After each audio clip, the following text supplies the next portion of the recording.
चीज़ थोड़े हाथ 'ਚ बिल्कुल नहीं होंदी हैगी, तुसी किसी का मुँह नहीं बन सकते हैगे, जिन्हें जो बोलना है उन्हें वो बोलना ही है, चंगा बोलना है माड़ा बोलना है उस वो।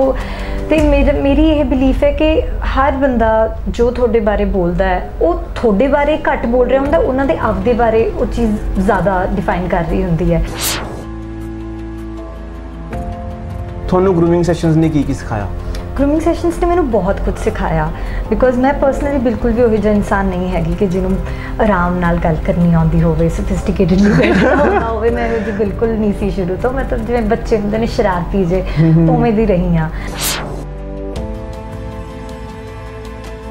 ये डिपेंड करता है फ्रॉम पर्सन टू पर्सन, क्योंकि हर किसी का दिस इज़ नॉट मैथ्स के एक फॉर्मूला लगता है कि तुसीं उहदे नाल सवाल नूं सॉल्व कर लोगे, है ना। हर किसी की creativity is different for every person.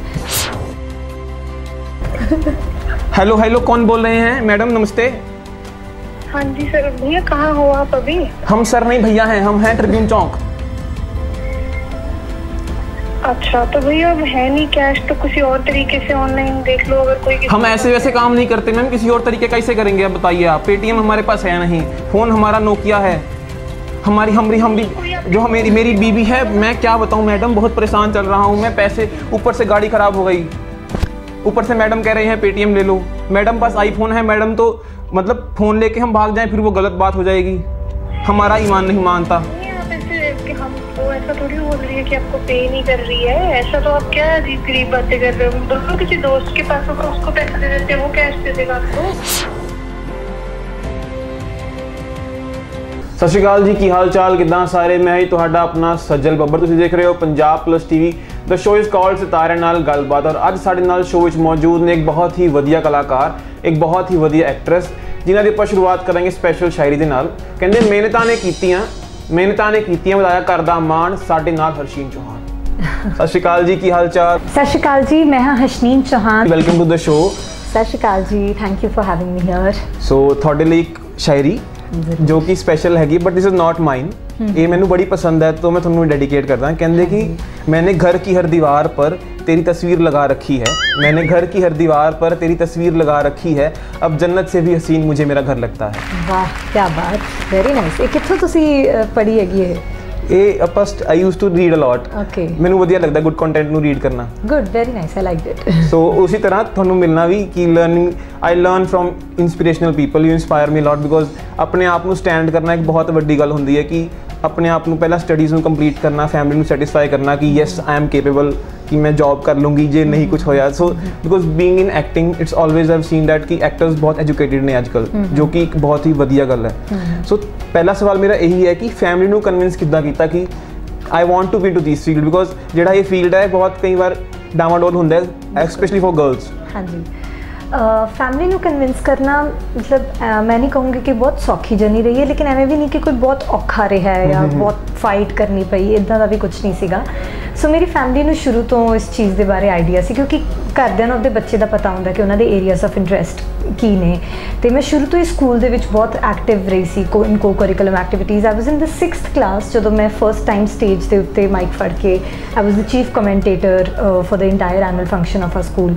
And उदों तो ही मैंने मतलब स्टडीज़ नालों ज़्यादा इंटरस्ट को करिकुलम एक्टिविटीज़ के विच रहिंदा सी। सो इन 2015 I went in for a pageant, and उदों मेरे घरदिਆਂ ने एकदम एवं होया कि तू क्यों स्टडीज़ तो बाद हुण तू इधर नूं जाण बारे सोच रही है। Sad it's okay, let me just try. वो होया, फिर मैं मिस पंजाब वास्ते गई तो उदों they were very supportive about it.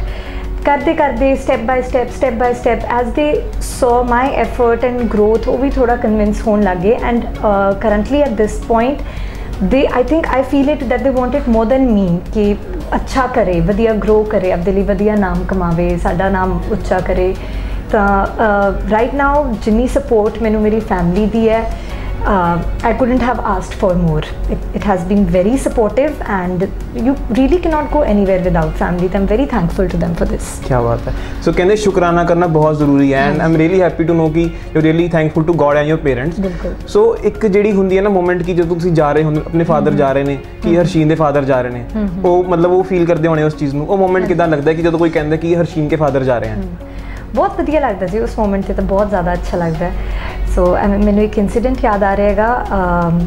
मेरे father he was posted at Fatehgarh Sahib and मैं क्रॉस कर रही सी उधरों एंड काफ़ी ज़्यादा ट्रैफिक सी उस टाइम के उत्ते तो मैं दूजी साइड तो क्रॉस करना सीगा so there was this person on duty and पापा ने शायद उन्होंने पहले ही कहा होया सीगा कि भी बेटी ने आना भी तुसीं करवा दो बिकॉज उस टाइम के उत्ते ना जोड़ मेला चल रहा सी तो बहुत एक्सैसिव ट्रैफिक सी तो मैं उन्होंने कहा मैं कि भी मेरे फादर नाम सुखविंदर सिंह चौहान है भी मैं उन्होंने बेटी भी तुसीं मैनूं अड़दो उत्थे तक पहुँचा दूँगी बिकॉज जोड़ मेले दे विच भी किते एवें ट्रैफिक दे विच फस ना जावां है ना तो उन्होंने कहा कि तुम हर्षनील चौहान हो तो मैं उस टाइम पर मतलब अच्छा लगे कि मैंने सिर्फ अपने फादर का नाम दसन की लोड़ नहीं पई दे मतलब little bit somewhere they know me by my name also तो that was a very good and happy moment. क्या बात है ये मतलब होंदा ना कि कोई हमें जानता भी है मतलब एक्टर्स बहुत मेहनत करते हैं मतलब बहुत ज़्यादा हार्डशिप्स करते हैं कि हाँ कोई सानू प्यार करे दैट इज सेल्फलेस लव वो एक्टर्स को मिलता है luckily.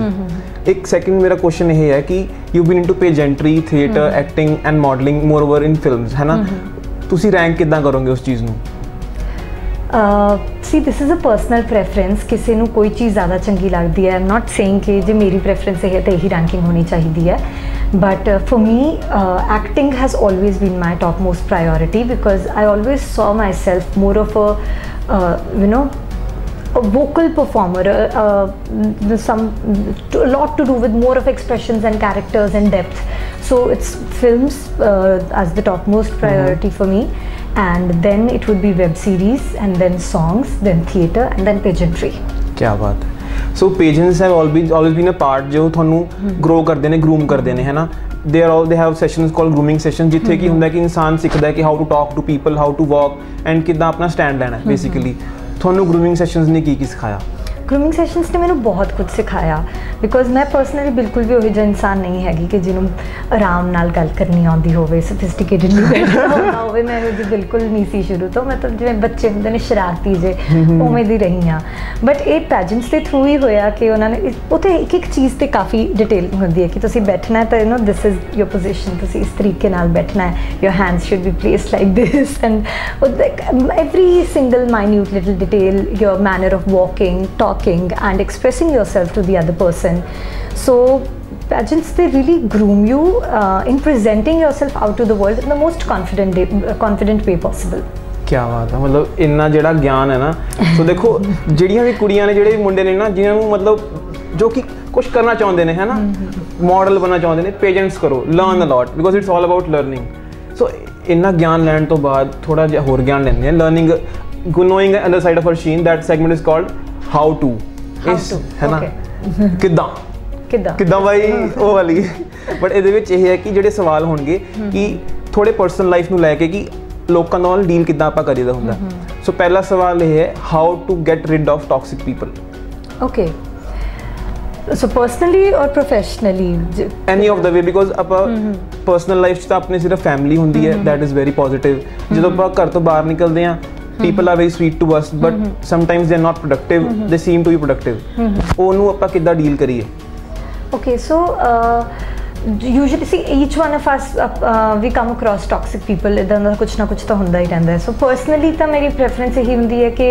depending upon the equation with that person ਕਿ ਮੈਂ ਉਹ ਤੇ clear ਸਿੱਧੀ ਗੱਲ ਕਰਾਂ ਕਿ ਵੀ ਨਹੀਂ ਮੈਂ this behavior ਜਾਂ ਤੁਹਾਡੀ ਇਹ ਗੱਲ ਮੈਨੂੰ ਨਹੀਂ ਪਸੰਦ I want to maintain my distance ਉਹਨਾਂ ਨੂੰ ਬੁਰਾ ਲੱਗਦਾ ਬੁਰਾ ਲੱਗੇ ਨਹੀਂ ਚੰਗਾ ਲੱਗਦਾ ਜੋ ਵੀ ਜਿਵੇਂ ਵੀ ਉਹਨਾਂ ਨੇ ਹੈਂਡਲ ਕਰਨਾ up to them but professionally ਤੁਸੀਂ ਨਹੀਂ ਸਭ ਕੁਝ ਕਲੀਅਰਲੀ ਕਹਿ ਸਕਦੇ ਹੁੰਦੇ ਕਿ ਨਾ ਤਾਂ ਬਸ ਮੇਰਾ ਸਿੰਪਲ ਫੰਡਾ ਇਹ ਹੁੰਦਾ ਕਿ ਇਗਨੋਰ ਕਰੋ because sometimes your silence speaks the most ਤੇ ਬੰਦਾ ਆਪਣੇ ਆਪ ਸਮਝ ਜਾਂਦਾ ਹੈ ਤਾਂ ਫਿਰ ਮੈਂ so I try to use this thing ਤੁਸੀਂ ਮਤਲਬ ਕੋਰਸ ਨੂੰ ਬਹੁਤ ਸੀਰੀਅਸਲੀ ਲੈਂਦੇ ਹੋ ਹੈ ਨਾ ignorance is a bliss ਕਿਆ ਨਹੀਂ ਪਤਾ how ਲਾਈਫ ਦੇ ਵਿੱਚ ਤੁਹਾਡੇ ਕੰਮ ਆਉਂਦੀ ਹੈ ਫਿਰ ਮਤਲਬ ਮੈਂ ਹੁਣ ਰੀਡ ਕਰਾਂ ਇਹਨਾਂ ਦੀ ਚੀਜ਼ਾਂ ਨੂੰ ਹੈ ਨਾ ਮਤਲਬ ਜ਼ਰੂਰੀ ਹੈ ਇੰਪਲੀਮੈਂਟ ਵੀ ਕਰਾਂ next question is this ki how to get in touch with good people how to get in touch with good people by being honest by completely being honest ਜੇ ਤੁਹਾਨੂੰ ਲੱਗਦਾ ਹੈਗਾ ਕਿ ਤੁਸੀਂ ਕਿਸੇ ਨੂੰ ਮਿਲੇ ਹੋ ਤੇ ਤੁਹਾਨੂੰ ਉਹਨਾਂ ਦਾ ਨੇਚਰ ਜਾਂ ਉਹਨਾਂ ਦਾ ਬਿਹੇਵੀਅਰ ਉਹਨਾਂ ਦਾ ਕੰਡਕਟ ਬਾਕੀ ਲੋਕਾਂ ਨਾਲ ਵਧੀਆ ਲੱਗ ਰਿਹਾ ਹੈ ਤਾਂ ਤੁਸੀਂ put yourself out there completely be honest about it and ਜੇ ਤੁਹਾਡਾ ਕਨੈਕਸ਼ਨ ਬਣਨਾ ਹੋਏਗਾ ਤਾਂ ਉਹ it will flow in seconds and mostly ਤੁਸੀਂ ਉਹ ਜਿਹੇ ਲੋਕਾਂ ਨਾਲ ਹੀ ਕਨੈਕਟ ਕਰਕੇ ਵਧੀਆ ਫੀਲ ਕਰਦੇ ਹੋ ਜੋ ਤੁਹਾਡੇ ਵਰਗੇ ਹੁੰਦੇ ਨੇ So be honest about it, and if you want to learn something from someone, so we know this is what I want to learn from you, if you can help me out in this way, it's very easy. Just be yourself and be honest about it. You can get in touch with a lot many good people. क्या बात है। So next सवाल है, ये ਥੋੜਾ ਜਿਹਾ technical ਜਿਹਾ ਸਵਾਲ ਹੈ, ਪਰਸਨਲ ਤੇ ਪ੍ਰੋਫੈਸ਼ਨਲ ਲਾਈਫ ਨੂੰ ਲੈ ਕੇ। ਇਹਦੇ ਵਿੱਚ ਕੀ ਹੈ, ਕਈ ਵਾਰ ਕੀ ਹੁੰਦਾ, ਅਸੀਂ ਕਿਤੇ ਕੰਮ ਕਰਕੇ ਆਏ ਹੁੰਦੇ ਆ and people are very sweet to us, but ਜਦੋਂ ਅਸੀਂ ਕਿਤੇ ਵਧੀਆ ਪੋਜੀਸ਼ਨ ਤੇ ਜਾ ਕੇ ਸ਼ਿਫਟ ਹੁੰਦੇ ਆ as a promoting to a big company or doing a big film, ਜਿਹੜੇ ਐਕਟਰਸ ਹੁੰਦੇ ਨੇ ਜਾਂ ਕਲੀਗਸ ਹੁੰਦੇ ਨੇ, they speak bad because I think they don't like the growth or they have something कि मैं क्यों नहीं कर पाया, कुछ भी चीज़ हो सकती है and the talks get distributed everywhere, हर लोगों को चीज़ जाती है, कितने ना कितने घूम के आती है कि हाँ यार XYZ ने तेरे बारे ये गल कही है, तो उस चीज़ ਨੂੰ डील करना किद्दां लगदा, बिकॉज वो बंदा अपना खास हुंदा है, जिन्हों कहंदा वो भी खास हुंदा है, तो खास च ट्रायंगल खराब बन जाता है तो बरमूडा ट्रायंगल बन जाता है उस चीज़ का। समझ गई ਤੁਹਾਡੀ ਗੱਲ। एक्चुअली ये चीज़ थोड़े हाथ च बिल्कुल नहीं होंगी हैगी, तुसी किसी का मुँह नहीं बन सकते है, जिन्हें जो बोलना है उन्हें वो बोलना ही है, चंगा बोलना है माड़ा बोलना है तो मेरी यह बिलीफ है कि हर बंदा जो थोड़े बारे बोलता है वो थोड़े बारे घट बोल रहा होंदा, उन्होंने आपदे बारे वो चीज़ ज़्यादा डिफाइन कर रही होंदी है, क्योंकि जे मैनू इनसिक्योरिटी है तो मैं किसी होर बारे कुछ गलत बोलूँगी, वो लेकिन उस बंदे की डेफिनेशन नहीं है, वो मेरी इनसिक्योरिटी की डेफिनेशन है, क्योंकि आउट ऑफ दैट जेलसी और इनसिक्योरिटी वो गल्लां मेरे मूँह चों निकल रही नेगियां। तो यह I think on a personal level सारिਆਂ ਨੂੰ because as adults as artists ते एज वर्किंग पीपल ये सब ਨੂੰ ਇਹ वर्क एथिक समझ ਲੈਣੇ ਚਾਹੀਦੇ ਨੇ कि ਇਹ ਇੰਨੀਆਂ नो ਕੰਮ ਦੇ ਵਿੱਚ ਕਦੇ ਕੋਈ ਅੱਗੇ ਹੈ ਕਦੇ ਕੋਈ ਪਿੱਛੇ ਹੈ, ਟਾਈਮ ਕਿਸੇ ਦਾ ਵੀ ਇੱਕ ਬਰਾਬਰ ਦਾ ਨਹੀਂ ਰਹਿੰਦਾ ਹੈਗਾ, ਤਾਂ ਇਹੋ ਜਿਹੀ ਗੱਲਾਂ ਨੂੰ ਅਸੀਂ ਜਿੰਨਾ ਕੁ ਅਵੋਇਡ ਕਰੀਏ ਉਨਾ ਵਧੀਆ ਹੁੰਦਾ। ਤੇ ਕਿਉਂਕਿ ਜਿਸ ਕਿਸੇ ਨੂੰ ਵੀ ਆਪਦੇ ਬਾਰੇ ਕੁਝ ਗਲਤ ਸੁਣਨ ਨੂੰ ਮਿਲਦਾ ਹੈ, ਸਪੈਸ਼ਲੀ ਜਦੋਂ ਸਹੀ ਨਹੀਂ ਹੁੰਦਾ ਜਾਂ ਉਹਦੇ ਵਿੱਚ ਥੋੜਾ ਸੱਚ ਹੁੰਦਾ, ਪੂਰਾ ਸੱਚ ਨਹੀਂ ਹੁੰਦਾ, ਤਾਂ ਉਹ ਚੀਜ਼ਾਂ ਬਹੁਤ ਦਿਲ ਦੁਖਾਉਂਦੀਆਂ ਨੇ। ਤਾਂ ਸਾਡੀ ਕੋਸ਼ਿਸ਼ ਇਹ ਰਹਿਣੀ ਚਾਹੀਦੀ ਹੈ ਕਿ ਅਸੀਂ ਐਵੇਂ ਕਿਉਂ ਕਿਸੇ ਦੇ ਬਾਰੇ ਮਾੜਾ ਬੋਲਣਾ ਹੈ, ਕਿਸੇ ਦਾ ਕਿਉਂ ਦਿਲ ਦੁਖਾਉਣਾ, ਤੇ ਪਰਸਨਲੀ ਸਾਨੂੰ ਇੰਨਾ ਸਟਰੋਂਗ ਰਹਿਣ ਦੀ ਜ਼ਰੂਰਤ ਹੈ ਕਿ ਉਸ ਚੀਜ਼ ਨੂੰ ਆਪਦੇ ਆਪ ਨੂੰ ਇਫੈਕਟ ਨਾ ਕਰਨ ਦੀ, ਕਿਉਂਕਿ ਇਹ ਇੱਕ ਇਹੋ ਜਿਹੀ ਸਪੇਸ ਹੈ ਜਿੱਥੇ ਤੁਹਾਡਾ ਮੈਂਟਲ ਸਟਰੈਂਥ ਬਹੁਤ ਜ਼ਿਆਦਾ ਚਾਹੀਦੀ ਹੈ, ਤੁਹਾਨੂੰ ਬਹੁਤ ਜ਼ਿਆਦਾ ਮੈਂਟਲ ਸਟਰੈਂਥ ਤੇ ਪੇਸ਼ੈਂਸ ਚਾਹੀਦੀ ਹੈ। ਜੇ ਕੱਲ੍ਹ ਨੂੰ ਮੇਰੇ ਬਾਰੇ ਕੋਈ ਵੀ ਕੁਝ ਬੋਲ ਰਿਹਾ ਤਾਂ ਉਹ ਸੋਚ ਕੇ ਮੈਂ ਆਪਦਾ ਕੰਮ ਕਰਨਾ ਛੱਡ ਦੇਵਾਂ, ਐਂਡ ਸਪੈਸ਼ਲੀ ਜਦੋਂ ਸੱਚ ਨਹੀਂ ਹੈ ਤਾਂ ਫਿਰ ਦੈਟ ਮੀਨਸ ਕਿ ਮੈਂ ਵੀਕ ਹਾਂ, ਤਾਂ ਮੈਂ ਆਪਦੇ ਆਪ ਨੂੰ ਉਹਨਾਂ ਚੀਜ਼ਾਂ ਤੋਂ ਵੀਕ ਨਹੀਂ ਪੈਣ ਦੇ ਸਕਦੀ। ਕੀ ਬਾਤ ਹੈ, ਇੰਨੀ ਗਿਆਨ ਦੀਆਂ ਗੱਲਾਂ, ਵਾਹ ਵਾਹ। ਤੁਸੀਂ ਮੈਨੂੰ ਸਵਾਲ ਹੀ ਪੁੱਛ ਰਹੇ ਹੋ, ਹੁਣ ਮੈਂ ਉਹਦੇ ਵਿੱਚ ਕੀ ਦੱਸਾਂ ਹੁਣ ਯਾਰ ਜਿਗਰੀ ਕਸੂਤ। ਇਹ ਮਤਲਬ ਹਰਦੀਪ ਗਰੇਵਾਲ ਭਾਈ ਨਾਲ ਕੰਮ ਕਰਕੇ ਨਾ ਬੰਦਾ ਮੋਟੀਵੇਟਡ ਜ਼ਿਆਦਾ ਹੋ ਜਾਂਦਾ ਹੈ, ਇਹ ਵੀ ਕਹਿ ਸਕਦੇ। ਇੱਕ ਵਾਰ ਤਾਂ ਪਤਾ ਕੀ ਹੋਇਆ, ਮੈਂ ਨਾ ਭਾਈ ਤੇ ਗਾਣੇ, ਮੈਂ ਬੜਾ ਪਰੇਸ਼ਾਨ ਸੀਗਾ, ਮੈਂ ਨਾ ਭਾਈ ਤੇ ਗਾਣੇ ਦੇਖੇ, ਮੈਂ ਕਿਹਾ ਭਾਈ ਨੇ 3 ਮਿੰਟਾਂ 'ਚ ਬੋਡੀ ਬਣਾ ਲਈ, ਮੈਂ ਜਿਮ ਗਿਆ ਅਗਲੇ ਦਿਨ, ਤੇ 2 दिन फिर मैं उठ नहीं पाया। ਇਹ ਗੱਲ सच, मैं जिम वाले ने कहा, मैं कहता भाजी आराम से लगाओ, मैं क्या उसने 3 मिनट में बना ली बॉडी, मैं क्यों नहीं बना सकता, मैं करना है ये। ਉਹਨਾਂ ਦਾ 3 ਮਿੰਟ ਦਾ ਗਾਣਾ ਘੱਟੋ ਘੱਟ 6 ਮਹੀਨੇ ਲੱਗਦੇ ਨੇ ਬਣਾਉਣ ਤੇ, ਮਤਲਬ ਉਹ ਹੁਣ ਲੱਗ ਰਿਹਾ ਨਾ ਪਤਾ ਜਦੋਂ ਕ੍ਰੈਂਪਸ ਪੈਂਦੇ ਨੇ। ਫਿਰ ਮੈਂ ਜਿਮ ਤੋਂ ਸੱਚੀ 6 ਮਹੀਨੇ ਦਾ ਵਿਸ਼ਰਾਮ ਲਿੱਤਾ ਹੋਇਆ ਹੈ। ਵਾਹ ਵਾਹ ਵਾਹ, ਤੇ ਉਹ ਕੰਟੀਨਿਊ ਚੱਲ ਰਿਹਾ तो हाँ वो चल रहा है continuously. Next question is something more technical. Growth is eternal as well as external. ਇਹਦੇ ਵਿੱਚ ग्रोथ ਕਿੱਦਾਂ ਹੋ ਸਕਦੀ ਹੈ ਮੈਂਟਲੀ ਐਂਡ ਪ੍ਰੋਫੈਸ਼ਨਲੀ, ਕਿੱਦਾਂ ਆਪਣੇ ਆਪ ਨੂੰ ਇਨਸਾਨ ਗਰੋ ਕਰ ਸਕਦਾ, ਬਿਕੋਜ਼ ਐਜ਼ ਐਨ ਐਕਟਰ ਬਹੁਤ ਚੀਜ਼ਾਂ ਨੂੰ ਸਾਹਮਣਾ ਕਰਨਾ ਪੈਂਦਾ ਹੈ ਕਰੈਕਟਰ ਦੇ ਵਿੱਚ ਇਨਵੋਲਵ ਹੋਣ ਲਈ, ਉਸ ਨੂੰ ਫੀਲ ਕਰਨਾ ਪੈਂਦਾ ਹੈ, ਕਈ ਵਾਰ ਟਾਈਮ ਲੱਗ ਜਾਂਦਾ, 1 दिन 2 दिन ਘੱਟੋ ਘੱਟ ਮਹੀਨਾ ਵੀ ਲੱਗ ਜਾਂਦਾ कई एक्टर्स में, उसमें घुसने में महीना लग गया, निकलने में भी टाइम लगता है, बट उसमें ग्रोथ कैसे करे actor? Okay, so mental growth as for getting into a character. Yes. See, ਇਹ डिपेंड करता है फ्रॉम पर्सन टू पर्सन, क्योंकि हर किसी ਦਾ दिस इज़ नॉट मैथ्स के एक फार्मूला लगता है कि ਤੁਸੀਂ ਉਹਦੇ ਨਾਲ ਸਵਾਲ ਨੂੰ ਸੋਲਵ ਕਰ ਲਓਗੇ, ਹੈ ਨਾ। ਹਰ ਕਿਸੇ ਦੀ creativity is different for every person. ਤੇ ਮੈਨੂੰ ਇੱਦਾਂ ਲੱਗਦਾ ਹੈਗਾ ਕਿ ਡਿਪੈਂਡਿੰਗ ਅਪੋਨ ਦ ਕੈਰੈਕਟਰ, ਕਿਉਂਕਿ ਕਈ ਕੈਰੈਕਟਰਸ ਬਹੁਤ ਸਿੰਪਲ ਹੁੰਦੇ ਨੇ, ਤੁਹਾਨੂੰ ਲੱਗਦਾ ਵੀ ਮੇਰੇ ਵਰਗੇ ਹੀ ਨੇ ਇਹ ਤਾਂ, ਮਤਲਬ ਜਿਵੇਂ ਕੋਈ ਕਾਲਜ ਗੋਇੰਗ ਕੈਰੈਕਟਰ ਹੈ ਤਾਂ ਮੈਂ ਤਾਂ ਇਹੋ ਜਿਹੀ ਜ਼ਿੰਦਗੀ ਜੀ ਹੋਈ ਹੈ, ਮੈਨੂੰ ਕੋਈ ਔਖਾ ਨਹੀਂ ਲੱਗੂਗਾ, ਤਾਂ ਉੱਤੇ ਕਦੇ ਇੰਨਾ ਟਾਈਮ ਨਹੀਂ ਲੱਗਦਾ। ਕੁਝ ਕੈਰੈਕਟਰਸ ਇਹੋ ਜਿਹੇ ਹੁੰਦੇ ਨੇ ਜਿਨ੍ਹਾਂ ਨਾਲ ਤੁਸੀਂ ਨਹੀਂ ਇੰਨੇ ਫੈਮੀਲੀਅਰ ਹੁੰਦੇ ਹੈਗੇ, ਪਹਿਲਾਂ ਤੁਹਾਨੂੰ ਉਹਨਾਂ ਬਾਰੇ ਪੜ੍ਹਨਾ ਪੈਂਦਾ ਹੈ ਤੇ ਉਹਨਾਂ ਨੂੰ ਸਮਝਣ ਦੀ ਲੋੜ ਪੈਂਦੀ ਹੈ, ਫਿਰ ਉਹਨਾਂ ਨੂੰ ਸਮਝ ਕੇ ਤੁਹਾਨੂੰ ਉਹ ਕੈਰੈਕਟਰ ਦੀ ਇੱਕ ਲਾਈਫ ਆਪਦੇ ਦਿਮਾਗ ਦੇ ਵਿੱਚ ਬਣਾਉਣੀ ਹੁੰਦੀ ਹੈ। ਉਹ ਕਿੱਥੇ ਬੌਰਨ ਹੋਇਆ, ਉਹ ਕਿਵੇਂ ਸੋਚਦਾ ਹੈ, ਉਹਦੀ ਫੈਮਿਲੀ ਲਾਈਫ ਕਿਹੋ ਜਿਹੀ ਰਹੀ, ਉਹਦਾ ਚਾਈਲਡਹੁੱਡ ਕਿਹੋ ਜਿਹਾ ਰਿਹਾ, ਫਿਰ ਤੁਸੀਂ ਉਹ ਸਾਰਾ ਜਦੋਂ ਉਹਨਾਂ ਦੀ ਇੱਕ ਕੈਰੈਕਟਰ ਐਨਾਲਿਸਿਸ ਡੈਪਥ ਦੇ ਵਿੱਚ ਕਰ ਲੈਂਦੇ ਹੋ, ਫਿਰ ਤੁਸੀਂ ਉਸ ਸੀਨਸ ਨੂੰ ਫਿਟ ਕਰਦੇ ਹੋ ਕਿ ਉਹ ਸੀਨ ਦੇ ਵਿੱਚ ਉਹ ਕੈਰੈਕਟਰ ਕਿਵੇਂ ਸੋਚ ਰਿਹਾ ਹੋਊਗਾ। ਤਾਂ ਇਹ ਗਰੋਥ ਨੂੰ ਟਾਈਮ ਲੱਗਦਾ ਹੈ, ਅਤੇ ਮੈਨੂੰ ਆਪਦੇ ਐਕਸਪੀਰੀਅੰਸ ਤੋਂ ਕਹਾਂ ਤਾਂ ਮੈਨੂੰ ਬਹੁਤ ਟਾਈਮ ਚਾਹੀਦਾ ਹੁੰਦਾ। ਜੇ ਤੁਸੀਂ ਮੈਨੂੰ ਕਹੋ ਕਿ ਆ ਲਓ ਜੀ ਤੁਹਾਡੀ ਸਕ੍ਰਿਪਟ, ਤੇ ਜਾਓ ਕੈਮਰਾ ਔਨ ਹੈ ਕਰੋ, मैं कर दूंगी, लेकिन वो पता लगूगा कि वो आर्टिफिशियल हो रहा है, तो ना ही मैंने उस चीज़ की सैटिस्फैक्शन आऊगी। तो सैटिस्फैक्शन वास्ते मेरे लिए ये बहुत इंपॉर्टेंट है कि मैं घट्टो घट्ट जो बहुत ज़्यादा टाइम नहीं, तो घट्टो घट्ट 1 या 2 दिन बैठ के जरूर उस कैरेक्टर को चंगी तरह स्टडी किया होवे। बिल्कुल। सो पढ़ाई करनी बहुत जरूरी है, जो मर्जी होवे, भावें एक्टर होवे, भावें डायरेक्टर होवे, भावें स्टूडेंट होवे, ये बहुत ज़्यादा जरूरी है। ये अक्सर ना साडे कह दिंदे ने कि एक्टर वास्ते पढ़ाई करन दी चीज़ है। इंटैलीजेंट एक्टर, एक पढ़े लिखे एक्टर के बहुत फर्क होंदा हैगा। एंड जिस तरीके नाल इंडस्ट्री इवॉल्व हो रही है, we are going to realise that in the times that are to come. तो जिवें OTT वध रहा है, तो उहदे विच तुसीं स्क्रिप्ट्स देखो, उन्हां दे की ऑनर्स हुंदे ने, कित्थों चक्के आउंदे ने। जे तुहानूं उस दे बैकग्राउंड की नॉलेज ही नहीं होगी, या तुसीं चाहवान नहीं होंगे उन्होंने सीखण दे, तो किवें करोगे फिर? सो मतलब इंटरस्ट दे नाल नाल इंटरस्ट भी बहुत ज़रूरी है, पढ़ाई भी करनी बहुत ज़रूरी है। दोनों चीज़ां मतलब थोड़ा मैं इंग्लिश च आ गया, देखो मैं एक्चुअली किया ना ਹੁਣ ਹਰਦੀਪ ਗਰੇਵਾਲ ਜੀ ਨੇ ਐਕਟਰ ਕੰਮ ਕੀਤੇ, ਇਹਨਾਂ ਦੀ ਕੈਂਟ MA ਇਨ ਇੰਗਲਿਸ਼ ਥੋੜੀ ਆ ਰਹੀ ਹੈ, ਇੰਗਲਿਸ਼ ਬਹਿ ਰਹੀ ਹੈ ਇੱਧਰ। ਸੋ ਇੰਨਾ ਗਿਆਨ ਲੈਣ ਤੋਂ ਬਾਅਦ ਥੋੜਾ ਜਿਹਾ ਮਜ਼ਾਕ ਵੀ ਕਰਨਾ ਜ਼ਰੂਰੀ ਹੈ। ਸੈਗਮੈਂਟ ਇਜ਼ ਕਾਲਡ ਯਾਰਾਵੇ। ਓਕੇ, ਠੀਕ ਹੈ। ਇਹਦੇ ਵਿੱਚ ਕੀ ਕਰਨਾ, ਤੁਸੀਂ ਆਪਣੇ ਕਿਸੇ ਵੀ ਖਾਸ ਦੋਸਤ ਨੂੰ ਲਾਣਾ ਫੋਨ, ਠੀਕ ਹੈ। ਉਹਨੂੰ ਕਹਿਣਾ ਕਿ ਯਾਰ ਮੈਂ ਨਾ ਆਟੋ 'ਤੇ ਆ ਰਹੀ ਸੀ, ਗੱਡੀ ਮੇਰਾ ਭਰਾ ਲੈ ਗਿਆ, ਅਤੇ ਮੈਂ ਹੁਣ ਨਾ ਆਟੋ 'ਤੇ ਆ ਰਹੀ ਸੀ ਕਿਸੇ ਇੰਟਰਵਿਊ ਜਾਣ ਲਈ, ਅਤੇ ਨਾ ਟਾਇਰ ਹੋ ਗਿਆ ਪੈਂਚਰ, ਠੀਕ ਹੈ। ਅਤੇ ਹੁਣ ਉਹ ਆਟੋ ਵਾਲਾ 500 ਰੁਪਏ ਮੰਗ ਰਿਹਾ, ਕਿਉਂਕਿ ਉਹਦੇ ਕੋਲ ਪੈਸੇ ਨਹੀਂ ਹੈ, ਦੋਨੋਂ ਟਾਇਰ ਪੈਂਚਰ ਹੋ ਗਏ, ਠੀਕ ਹੈ। ਅਤੇ ਆਟੋ ਵਾਲਾ ਮੈਂ ਬਣੂੰਗਾ ਫੋਨ 'ਤੇ, ਤੁਸੀਂ ਉਹਨੂੰ ਕਾਲ ਕਰਨਾ। ਵੈਸੇ ਮੈਨੂੰ ਲੱਗਦਾ ਕਿ ਮੇਰੇ ਫਰੈਂਡਸ ਇਹ ਫਿਗਰ ਆਊਟ ਕਰ ਲੈਣਗੇ ਕਿ ਕੁਝ ਗੜਬੜ ਹੋ ਰਹੀ ਹੈ, ਪਰ ਚਲੋ ਮੈਂ ਟਰਾਈ ਕਰ ਲੈਂਦੀ ਹਾਂ। ਬਿਲਕੁਲ ਬਿਲकुल। चलो मैं अभी ਹੁਣ ਆਟੋ ਵਾਲੇ ਨੇ ਦੇਖ ਲਿਆ आईफोन हैगा है अमीर ने, तो मैं कॉल करके देख दिया, I'll try, ठीक है। मैं पक्का नहीं कह सकती क्योंकि चलो लेट्स ट्राई। हाँ जी हाँ जी।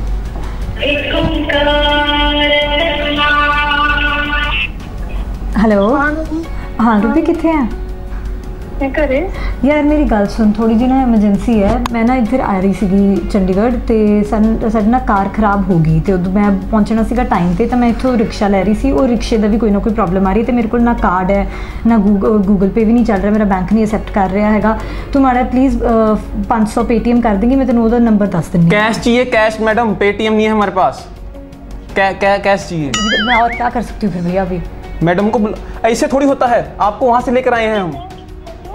ये कौन, किससे बात कर रहे हो आप? पुलिस से बात कर रहे हो? हमको धमकी दिलाओगे अब तुम? गरीब के ऊपर गरीब मार करोगे? भैया है ही नहीं जो मेरे पास कैश, तो मैं क्या करूँ फिर? हमसे बहस रहे हो गरीब आदमी से? यार अभी एक मिनट प्लीज, मारा जाए कहीं के सारे को कैश नहीं है। हमने YouTube पे वीडियो देखी थी कि लड़की डराती है लड़के को। हम डरते हैं मैडम। पहले थप्पड़ खाए हमारे गाड़ी वाले भैया ने, अब हम थप्पड़ खाएंगे आपसे, बताइए मैडम। कहाँ है ये तो बता दे नोनू। हेलो, कौन बोल रहे हैं मैडम? नमस्ते। हाँ जी सर। भैया कहाँ हो आप अभी? हम सर नहीं भैया हैं, हम हैं ट्रिब्यून चौक। अच्छा, तो भैया अब है नहीं कैश, तो किसी और तरीके से ऑनलाइन देख लो अगर कोई। हम ऐसे वैसे काम नहीं करते मैम, किसी और तरीके कैसे करेंगे अब बताइए आप? पेटीएम हमारे पास है नहीं, फ़ोन हमारा नोकिया है, हमारी जो मेरी बीबी है, मैं क्या बताऊँ मैडम, बहुत परेशान चल रहा हूँ मैं। पैसे ऊपर से गाड़ी ख़राब हो गई, ऊपर से मैडम कह रहे हैं पेटीएम ले लो।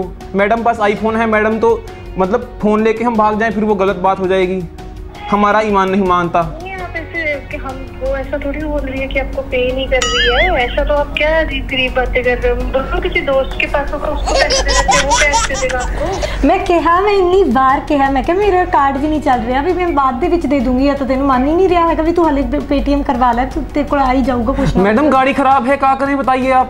एक आपकी फ्रेंड बहुत गुस्से से बात कर रहे हैं हमारे साथ, ऐसे थोड़ी होता है, ऐसे थोड़ी होता है मैम। आप सोचिए गरीब के साथ ऐसा कर रहे हैं।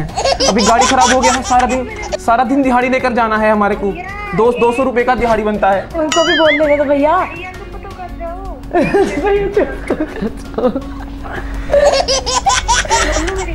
हाँ कितने, हाँ तो कितने मिलेगा? ਅਸੀਂ स्टूडियो बैठे हैं। अच्छा सर, मैं ना इत्थे एक इंटरव्यू ਲਈ ਆਈ ਸੀਗੀ, ਤੇ ਉਹਨਾਂ ਨੇ ਵਿੱਚ ਸੈਗਮੈਂਟ ਰੱਖਿਆ ਕਿ ਤੁਸੀਂ ਐਂ ਕਰਕੇ ਆਪਣੀ ਫਰੈਂਡ ਨੂੰ ਕਾਲ ਕਰ ਦਿਓ। सर ओके चल मैं कर दी तेन बाद call. Thank you so much Ruby ji. Thank you. Okay क्या नहीं पता भैया चुप तो कर जाओ। मैनू ना इंसिडेंट याद आ गया एकदम ही कि फ्लाइंग चपेट पड़ती थी। बहुत गलत इंसिडेंट सीगा वो काफी। सो मतलब सेगमेंट बहुत वधिया गई है ना एक ही, मतलब रूबी ने थानू हुण फोन करना है, ये कैसे ऐसे कौन करता है भाई। So thank you so much for the segment कि इन्ना तुसी अपने दोस्त। Thank you for your idea. ਇਹ ਵੀ ਜ਼ਰੂਰੀ ਹੈ ਕਦੇ ਕਦੇ। ਹੁਣ ਜੇ ਗੱਲ ਕਰੀਏ ਅਗਲੇ ਦੇ ਪ੍ਰੋਜੈਕਟਸ ਬਾਰੇ, ਕੀ ਪ੍ਰੋਜੈਕਟਸ ਲੈ ਕੇ ਆ ਰਹੇ ਤੁਸੀਂ ਅੱਗੇ? ਪ੍ਰੋਜੈਕਟਸ ਦੇ ਵਿੱਚ ਜੀ ਹਲੇ ਫਿਲਹਾਲ there is a web series and it's a political drama, ਤੇ ਉਹਦੇ ਵਿੱਚ ਮੈਂ ਪ੍ਰੋਟੈਗਨਿਸਟ ਪਲੇ ਕਰ ਰਹੀ ਹਾਂ ਐਂਡ ਇਟਸ ਫੀਮੇਲ ਓਰੀਐਂਟਡ, ਤੇ ਮੈਨੂੰ ਸ਼ੁਰੂ ਤੋਂ ਕਾਫੀ ਸ਼ੌਂਕ ਰਿਹਾ ਕਿ ਫੀਮੇਲ ਓਰੀਐਂਟਡ ਪ੍ਰੋਜੈਕਟਸ ਹੋਣ, ਤਾਂ I am looking forward to that web series. But ਬਾਕੀ ਦੀ ਚੀਜ਼ਾਂ ਜਿਵੇਂ ਜਿਵੇਂ ਫਿਰ ਟਾਈਮ ਆਏਗਾ ਉਹਦੇ ਅਕੋਰਡਿੰਗ ਰਿਵੀਲ ਕਰਾਂਗੇ। This is the foremost thing that is going to happen soon. क्या बात है। सो ਜਿਹੜੇ ਵੀ ਮਤਲਬ ਗਰਲਸ ਅੱਗੇ ਆਉਣਾ ਚਾਹੁੰਦੀਆਂ ਇਸ ਇੰਡਸਟਰੀ ਦੇ ਵਿੱਚ and they want a healthy career ahead, ਉਹਨਾਂ ਲਈ ਤੁਸੀਂ ਕੀ ਕਹੋਗੇ? ਉਹਨਾਂ ਨੂੰ ਮੈਂ ਇਹੀ ਕਹੂੰਗੀ ਕਿ ਪਹਿਲੀ ਗੱਲ ਤਾਂ ਬੀ ਵੈਰੀ ਸ਼ੋਰ ਕਿ ਤੁਸੀਂ ਸਮਝਦੇ ਹੋ ਆਪਦੇ ਆਪ ਨੂੰ ਤੇ ਇੰਡਸਟਰੀ ਨੂੰ, ਤੇ ਤਾਂ ਹੀ ਜੇ ਤੁਹਾਨੂੰ ਇੱਕ ਪ੍ਰੋਪਰ ਸੈਲਫ ਕੌਨਫੀਡੈਂਸ ਹੈ ਤਾਂ ਹੀ ਅੱਗੇ ਆਓ। ਉਹਦਾ ਕੋਈ ਫਾਇਦਾ ਨਹੀਂ ਹੈ ਕਿ ਤੁਹਾਨੂੰ ਲੱਗਦਾ ਹੈਗਾ ਕਿ ਹਾਂ ਮੈਂ ਕਰ ਸਕਦੀ ਹਾਂ ਤੇ ਫਿਰ ਉਦੋਂ ਬਾਅਦ 'ਚ ਲੱਗੇ ਕਿ ਨਹੀਂ ਯਾਰ ਨਹੀਂ। In fact not just for industry, for any kind of career ਜਿਹੜਾ ਤੁਸੀਂ ਆਪਣੀ ਲਾਈਫ ਦੇ ਵਿੱਚ ਚੂਜ਼ ਕਰਨਾ ਚਾਹੁੰਦੇ ਹੋ, ਆਪਦੇ ਆਪ ਨੂੰ ਚੰਗੀ ਤਰ੍ਹਾਂ ਸਮਝੋ ਤੇ ਉਸ ਕਰੀਅਰ ਨੂੰ ਚੰਗੀ ਤਰ੍ਹਾਂ ਸਮਝੋ ਕਿ ਮੈਂ ਉੱਥੇ ਫਿੱਟ ਬੈਠਦੀ ਹਾਂ ਜਾਂ ਫਿੱਟ ਬੈਠਦਾ ਜਾਂ ਨਹੀਂ। ਤੇ ਦੂਜਾ, ਡੋਂਟ ਗਿਵ ਅਪ। ਜਰਨੀ ਬਹੁਤ ਜ਼ਿਆਦਾ ਕਦੇ ਕਦੇ ਟਾਇਰਿੰਗ ਹੋ ਜਾਂਦੀ ਹੈ, ਤੇ stay true to yourself, very important for each one of us, be it a girl, be it a boy, be it a struggler, be it a person ਜਿਹੜਾ already ਇੱਕ established position ਤੇ ਹੈ। always be true to yourself and be nice and kind to everyone, ਤੇ ਆਪਦਾ ਕੰਮ ਕਰੋ ਤੇ ਦੂਜੇ ਦੇ ਕੰਮ ਦੀ ਵੀ ਸਿਫਤ ਕਰੋ, ਨਿੰਦਿਆ ਘੱਟ ਕਰੋ, ਤੇ indulge in constructive criticism। I think ਐਂ ਕਰਦੇ ਕਰਦੇ ਆਪਾਂ ਅੱਗੇ ਵੱਧ ਸਕਦੇ ਹਾਂ। ਕਿਆ ਨਹੀਂ ਬਾਤ। ਸੋ ਦੇਖੋ ਫਿਲਮਾਂ ਨੂੰ ਦੇਖੋ ਤੇ ਆਰਟਿਸਟ ਦੀ ਰਿਸਪੈਕਟ ਕਰੋ, ਤੇ ਇਹੋ ਜਿਹੀਆਂ ਗੱਲਾਂ ਸੁਣਨ ਲਈ ਹਰਸ਼ੀਨ ਜੀ ਤਾਂ ਦੇਖੋ ਇੰਨਾ ਗਿਆਨ ਨਾ ਤੁਹਾਨੂੰ ਕਦੇ ਵੀ ਨਹੀਂ ਮਿਲਣਾ, ਇਹ ਐਕਸਕਲੂਸਿਵ ਗਿਆਨ ਹੈ। ਓਨਲੀ ਉਹਦਾ ਨਾਮ ਚੇਂਜ ਕਰ ਦਿੰਦੇ ਆ, ਗਿਆਨ ਦੀਆਂ ਗੱਲਾਂ। ਗਿਆਨ ਦੀਆਂ ਗੱਲਾਂ, ਗਿਆਨ ਦੀਆਂ ਬਾਤਾਂ। ਥੈਂਕ ਯੂ ਸੋ ਮਚ ਜੀ for coming to the show. ਨਹੀਂ thank you so much to you for having me here, ਬਹੁਤ ਵਧੀਆ ਲੱਗਿਆ ਮੈਨੂੰ। Thank you so much. The show is called star ਨਾਲ ਗੱਲਬਾਤ। ਮੈਂ ਹਾਂ ਤੁਹਾਡਾ ਆਪਣਾ ਸੱਜਲ ਬੱਬਰ।